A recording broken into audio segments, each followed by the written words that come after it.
Animal carcasses mysteriously appeared overnight, brutally torn apart as if viciously attacked by an elusive predator. The villagers were in utter shock, unable to comprehend the origins of these perplexing incidents. But fear not. A beacon of hope emerged in the form of Inugami, a renowned detective from the bustling streets of Tokyo. With an exceptional reputation for unraveling the most enigmatic cases, Inugami was summoned to the tranquil village to unravel the puzzling mystery behind the ravaged carcasses. Word swiftly spread like wildfire throughout the village, igniting the curiosity of a group of eager young boys. Their eyes gleamed with excitement as they exchanged whispers of anticipation. "The Tokyo detective is on his way," they exclaimed, envisioning a whirlwind of adventure and suspense. And so, as the determined detective embarked on his journey, the villagers anxiously awaited his arrival, unaware of the thrilling twists, concealed secrets, and exhilarating pursuit that awaited them. Among the group, there was a boy named Yataro Kusaka who harbored a dream of visiting Tokyo and becoming a detective himself one day. His friends pleaded with him to let them join later to meet the detective from Tokyo, and he agreed on the condition that they wouldn't disturb the guests.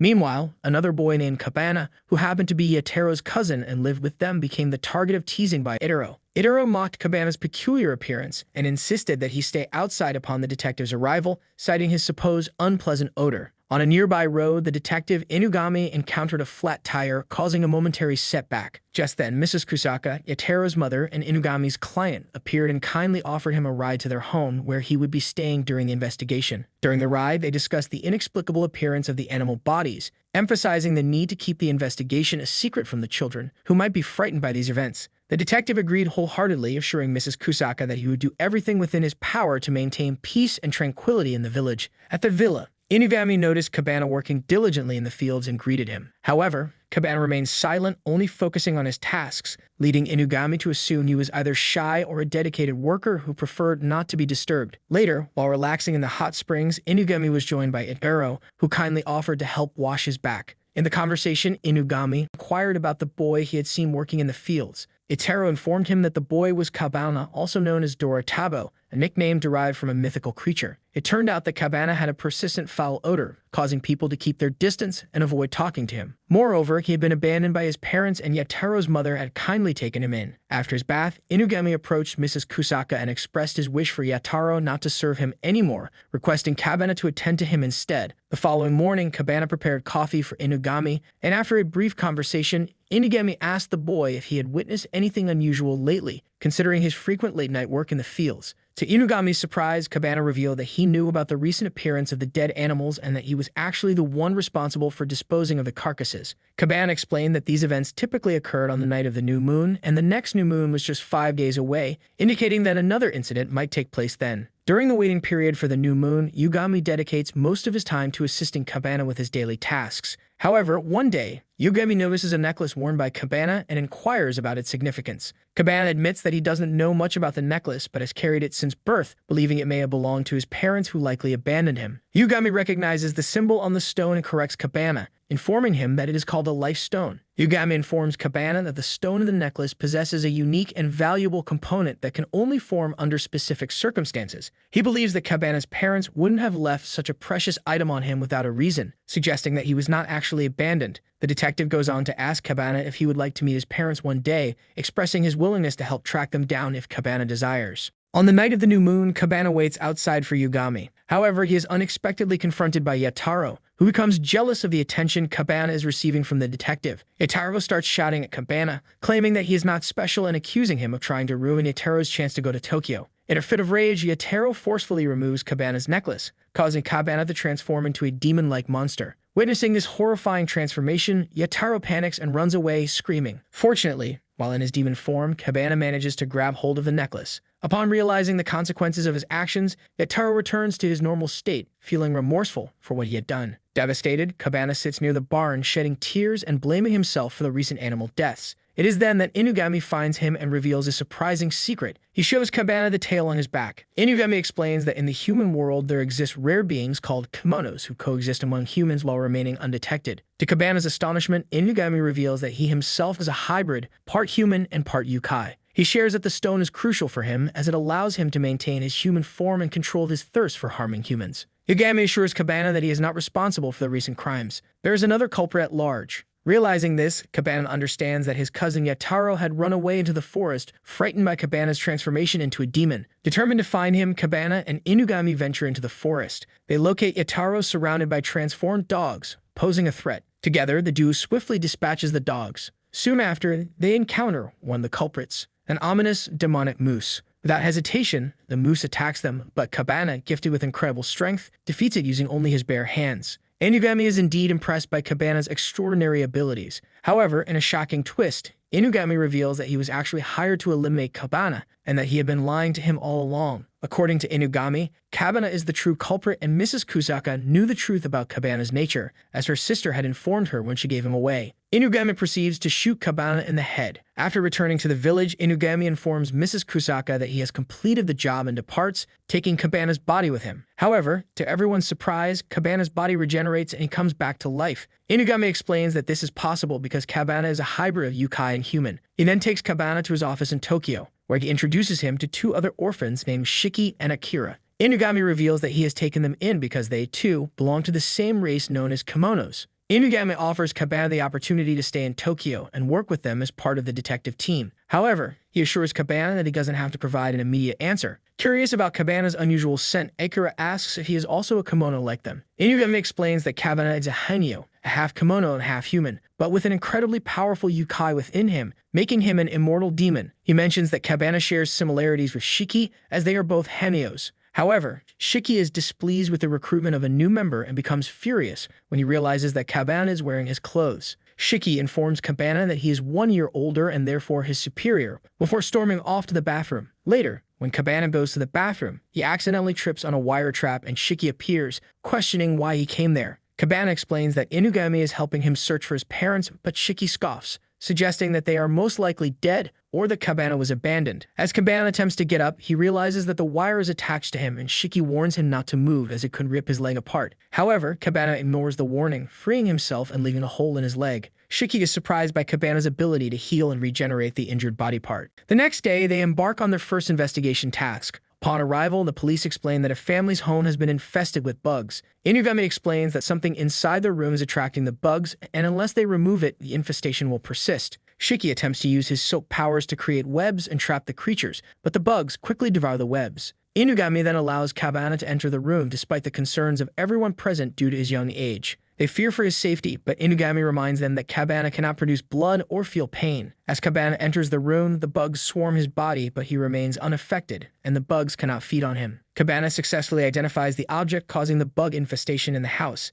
Inugami informs the boy living in the infested house that the bugs feed on human emotions, specifically guilt. He reveals that the object attracting the bugs was a pair of stolen shoes, which the boy's little brother took for their mother due to their family's poverty. After Cabana agrees to join the team, Inugami promises to help him find his parents. Later, Inugami is seen talking on the phone with a mysterious woman named Minari, who holds significant influence with the Tokyo police. He discusses Cabana with her, expressing concerns about him being a potential threat. The following day, Inugami sends the boys to the police station to meet with Inari. However, an officer at the station doubts their connection to Inari and prevents them from meeting her. Suddenly, a girl named Kan appears and inquires about Cabana, revealing that Inari is waiting for him in her office. When Cabana meets Inari, her behavior towards him is peculiar, and she becomes solely interested in his life stone. She explains that with the stone, the kimono race would no longer need to rely on human energy to survive in the world. Inari expresses her intention to replicate the stone by removing Cabana's head and placing it in a suitcase. She then orders Kan to eliminate the other boys who are waiting outside.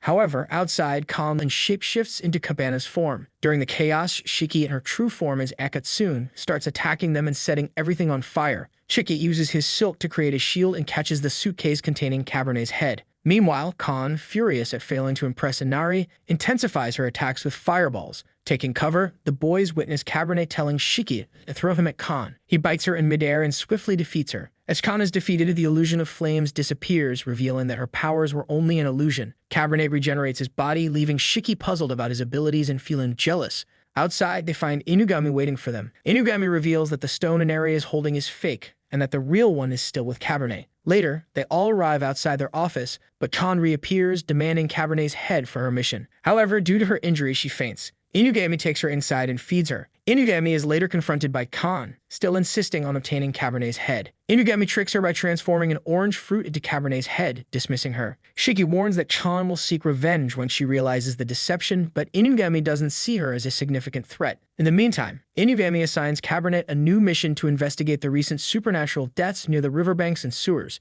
Cabernet and Akira arrive at the sewers, where Cabernet inquires about Akira's powers. Akira reveals that he can turn water into ice, but he struggles to use his abilities effectively in stressful situations. Suddenly, they are ambushed by a massive frog-like creature that captures Akira. However, Cabernet acts swiftly and manages to free him before the frog can attack again. At that moment, a tanuki appears as a messenger from Inugami, delivering a letter, a pouch, and a container of blood. The letter explains that these frog creatures are actually renegade kimonos who have turned against their own kind, losing all sense of pride. Inugami instructs Cabernet to draw out and eliminate these frog-like creatures in order to safeguard the city. Hearing this, Akira becomes frightened by the daunting task ahead. However, he recalls his initial purpose for coming to Tokyo, to confront his fears and grow stronger. Encouraged by this, Akira decides to stay and assist Cabernet. Following Inugami's instructions, Akira releases the demon blood into the water, which attracts a swarm of frogs towards them. Cabernet courageously confronts the creatures on his own, while Akira struggles with his own lack of confidence. Despite Cabernet's considerable strength and diverse fighting techniques, he eventually becomes overwhelmed by the sheer number of frogs.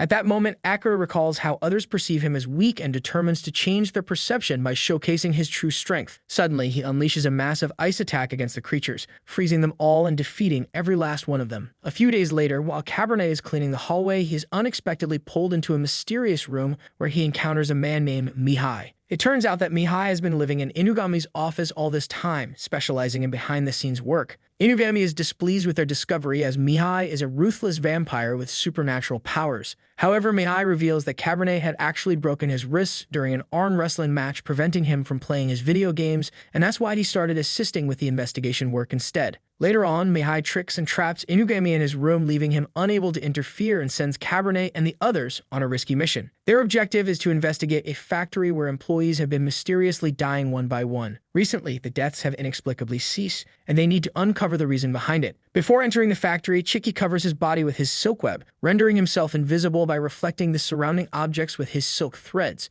Inside the factory, Shiki encounters a toy car controlled by Mihai, which is also invisible. Mihai informs Shiki that the car will serve as his companion. While exploring further, they discover that all the employees are behaving strangely, lined up in a room and working like mindless zombies. Suddenly, one of the workers attempts to escape but is apprehended by the manager. The worker is taken to a room where a woman transforms into a mosquito-like creature known as Kamano and feeds on his brain, forcing him back to work without the ability to think. Shiki expresses his fear of the mosquitoes and believes he cannot face all three of them. However, Mihai disagrees and insists on confronting them. Shiki attempts to flee the scene, but Mihai uses the toy car to create a distraction. The female mosquito steps out and discovers the toy car. One of her comrades quickly hides it. The woman informs the others that there's nothing unusual, but the group appears to be suspicious of her. The leader decides to search the area. The mosquitoes utilize their kimono abilities to locate the invisible Shiki. However, Mihai uses the toy car to electrocute one of the mosquitoes, saving Shiki's life. Shiki, though unable to move, becomes frozen in place. Mihai realizes that Shiki must have experienced traumatic incidents during his childhood, causing him to adopt a facade of toughness while secretly harboring fear. Eventually, Shiki regains his senses and uses his silk to camouflage himself. He saturates the room, releasing various toxins into the air to confuse the kimono and successfully trapping it while rendering it unconscious. The other two come to Shiki's aid. Cabernet carries the sister of the defeated mosquito and informs Shiki that he easily overpowered her. Suddenly, the boss mosquito arrives, having fed on the brains of the two sisters and appearing even stronger than before. It knocks down Akira and Chiki, leaving Cabernet as the only one standing. With guidance from Mihai on how to properly utilize his kimono powers, Cabernet taps into his true potential and tears off the creature's arms. At that moment, Inare's new assistant, Nabamaru, appears and destroys the remaining remains of the mosquitoes. Nabamaru explains that he needs to eliminate any evidence of the kimono species to prevent humans from discovering their existence. The following day, the group embarks on a road trip in search of more information about Shiki's parents. Upon arriving in the city, the boys explore their surroundings and Cabernet comes across a book that tells a local legend. The legend recounts the story of a man who fed a spider that ended up filling his home with golden webs, leading him to become wealthy and live happily. While the group is engrossed in the book, a mysterious girl with pink hair is seen observing Chiki. Inuyama approaches them and announces that he has found Shiki's uncle, prompting them to head into the forest. In the forest, Shiki's uncle reveals that Shiki's father passed away while his mother was pregnant with him, and Shiki's father succumbed to an illness when Shiki was only 5 years old. At night, while they are in the forest, Nabamaru appears and invites them to explore the forest together, hoping to bring them closer as a group. However, as they venture deeper into the forest, Shiki starts to recall memories of his mother going to work in the forest and instructing him to stay behind. Intrigued, Shiki follows the path his mother used to take, and the others follow him, concerned about his destination. Shiki arrives at a hut, which triggers a vivid flashback of a horrifying incident from his childhood. He remembers following his mother one night and witnessing her engaging in a disturbing act with a large demon kimono, suggesting some kind of experiment taking place. These traumatic memories explain Shiki's long-lasting trauma. Inugami takes Shiki's uncle aside for a conversation in the forest,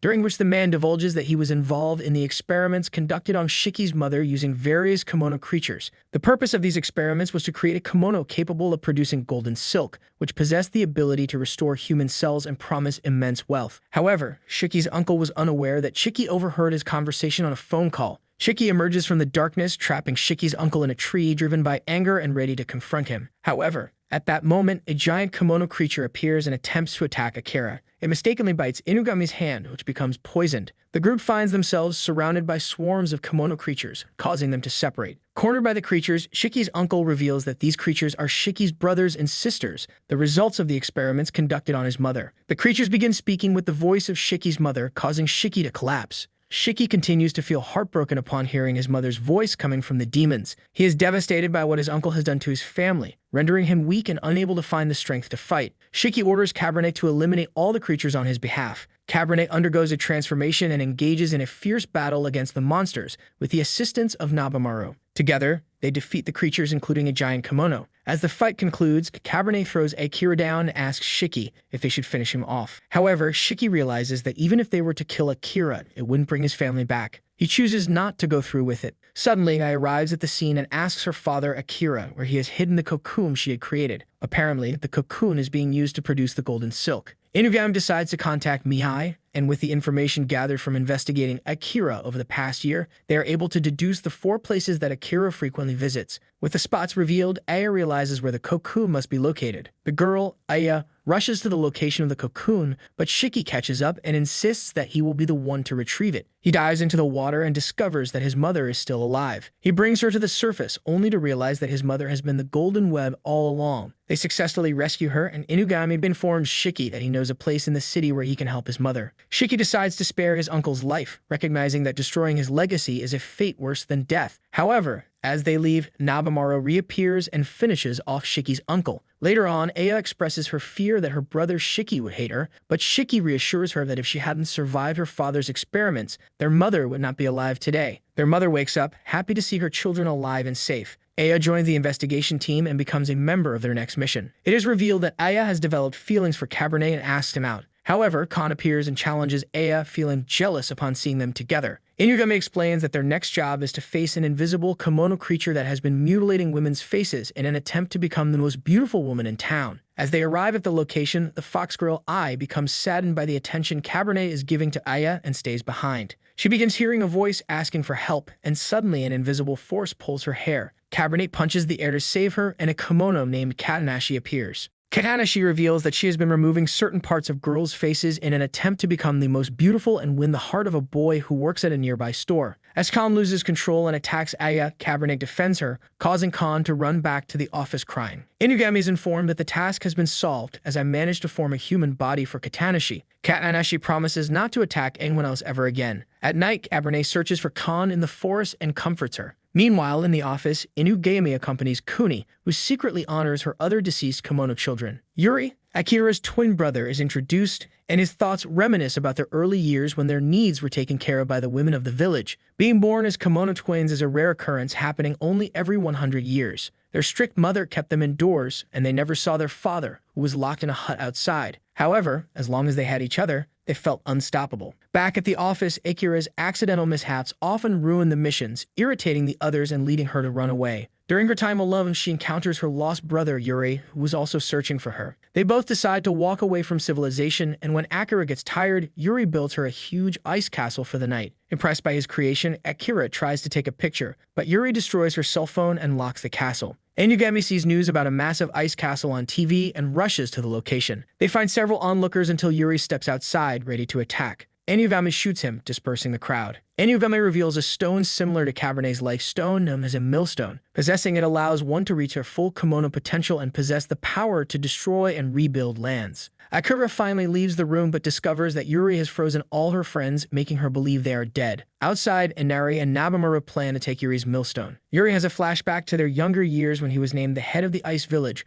revealing the traumas he has endured while Akira remained innocent and unaware. Meanwhile, Cabinet manages to free himself as he generates more body heat. After freeing himself, he states that he must find a way to defeat Yu. However, Akira, with the intention of preventing a fight between Cabinet and his friends, pretends that it was her plan all along. She claims to hate Cabinet, loves her brother, and expresses her desire to live with him. As soon as Yu returns, she willingly leaves with him, leaving her friends behind. Inari appears in the castle and orders Cabinet to help her steal a null stone. She tells Cabinet that the artifact could be connected to his parents. Cabinet agrees to assist her, but warns Inari that if she is lying about his parents to obtain the stone, he will deal with her differently. Before leaving, he insists on waiting until his friends are unfrozen. Meanwhile, Inugami communicates with Cabinet using telepathy, conveying that their friends are safe and encouraging him to find his parents and retrieve the null stone from Yu. In the forest, Yui and Akira encounter Nabamaru, who engages in a fight with Yu. Nabamaru demands that Yu hand over the null stone to Inari. During the battle, Akira calls out to Yu, causing him to become distracted. In the midst of the chaos, Nabamaru manages to touch the stone, but his hand becomes frozen to the bones and shatters, surprising him. During his attempts to figure out how to acquire the null stone, he was caught off guard when Yu approached him. However, Cabin swiftly stepped in to defend him, and together, they formulated a strategy to overcome Yu. In the midst of their plan, Nabamaru ignited Kabame, instructing Cabin to utilize his regenerative abilities to continuously heal and counter Yu's icy attacks. Witnessing Cabin resembling an overpowering fireball, Yu responded by encasing his body in ice armor. Meanwhile, Akira remained trapped in the ice cage and eventually realized that the fog in the air was actually water vapor. Taking advantage of this revelation, Akira began gathering water to create a massive ice ball, enabling his own escape. Amidst the ongoing battle between Cabin, Yui, and Yuit, Nabamaru cautioned that if the flames overwhelmed Cabin's regenerative powers, his body would succumb to the strain. Advising Cabin on the necessary approach, Nabamaru urged him to deliver 3 precise strikes against Yu for victory. Drawing upon all his strength, Cabin executed the 3 simultaneous hits, and during the final blow, Akira intervened to rescue Yu. Akira clarified that the stone was drawing energy from Yu and also serving as a shield to protect her throughout the ordeal. However, in a critical moment, Akira gathers the courage to extract the stone from Yu's body, granting him a chance at survival. As she does so, a rush of memories inundates Akira's mind, offering her a glimpse into Yu's past.